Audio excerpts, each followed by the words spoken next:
Палацава-паркавы комплекс гутэншапскіх, другая палова 18 стагоддзя.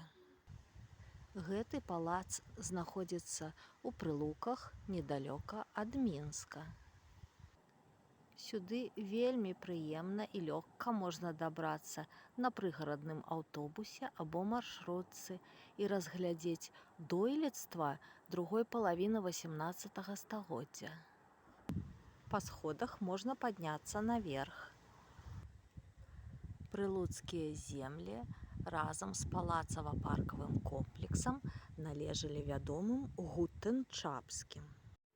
Па-за межамі парка флігель, бровар, спакойнае возера і іншыя гістарычныя пабудовы. Усё гэта можна паглядзець у любы дзень. Прыгожыя віды на гэтыя гаспадарчыя пабудовы адкрываюцца праз возера. Заезджы дом таксама ў Прылуках на вуліцы Школьная, але зачынена агароджа.